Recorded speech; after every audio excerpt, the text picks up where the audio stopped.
Hi welcome to my channel. ఈరోజు ఈ వీడియోలో మినప రొట్టెని ఏ విధంగా ప్రిపేర్ చేయాలో మీతో షేర్ చేసుకోవాలనుకుంటున్నా.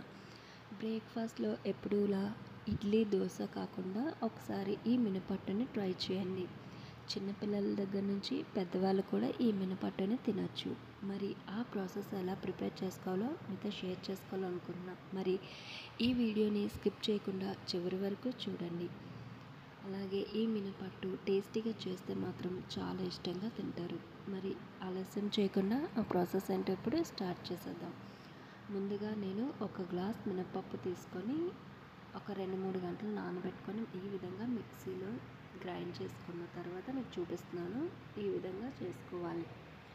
ఇప్పుడు ఒక గ్లాస్ మినపప్పుకి 2 గ్లాసులు ఇడ్లీ రవ్వని యాడ్ చేసుకోవాలి.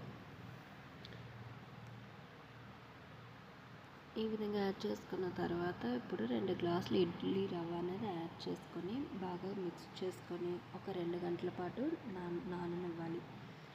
ఈ నూక అనేది నానితే టేస్ట్ కూడా చాలా బాగుంటుంది. ఈ విధంగా మొత్తం కలుపుకున్న తర్వాత 2 గంటల పాటు నానబెట్టుకోవాలి.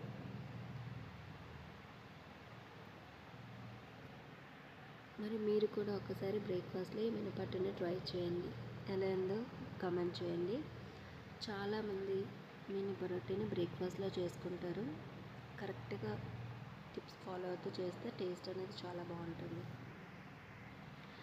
ఇప్పుడు ఈ విధంగా 2 గంటలు నానిన తర్వాత ఒక 2 ఉల్లిపాయలు అలాగే 2 పచ్చిమిర్చి అలాగే రుచికి సరిపడినంత సాల్ట్ని ఇందులో యాడ్ చేసుకొని బాగా మిక్స్ చేసుకోవాలి. ఇందులో ఆనియన్స్ ఎక్కువ వేసుకుంటే కనుక ఇది చాలా అంటే చాలా టేస్ట్ బాగుంటుంది. అలాగే మీకు కారం ఎక్కువగా కావాలనుకుంటే చిల్లీ పౌడర్ కూడా మీరు యాడ్ చేసుకోవచ్చు. చూసారు కదా, ఈ విధంగా మిక్స్ చేసుకున్న తర్వాత ఇప్పుడు కడాయి తీసుకొని ఆయిల్ వేసుకొని ఈ విధంగా వేసుకోవాలి. ఈ విధంగా ప్రెస్ చేస్తే మనకి పర్ఫెక్ట్ ఈ అట్టు అనేది షేప్ వస్తుంది. సో మనం వాటర్లో తడి చేసుకొని ఈ విధంగా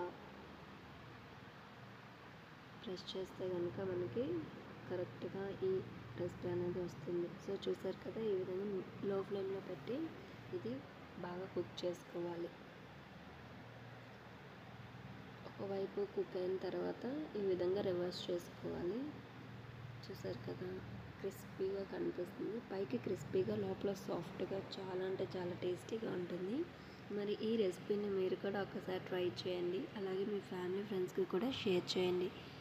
ఈ వీడియో మీకు నచ్చినట్లయితే లైక్ చేయడం మాత్రం మర్చిపోద్దు. సో చూసారు కదా, ఫైనల్గా ఈ మినపట్టు అనేది మనం ఏ విధంగా ప్రిపేర్ చేసుకున్నాము. సో అదే ప్రాసెస్ వాళ్ళతో మిగతా కూడా ప్రిపేర్ చేసుకోవటమే.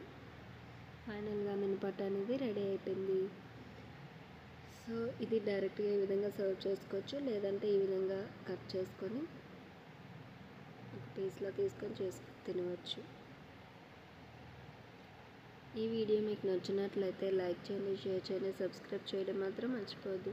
నా ఛానల్ని ఎవరైతే ఫస్ట్ టైం చూస్తున్నారో సబ్స్క్రైబ్ చేయలేని వాళ్ళు ఉంటే కనుక సబ్స్క్రైబ్ చేయండి. మరి ఈ రెసిపీ మీకు నచ్చినట్లయితే కామెంట్ చేయండి. సో మీరు కూడా ఒకసారి మీ ఇంటి దగ్గర ట్రై చేయండి. Thank you for watching.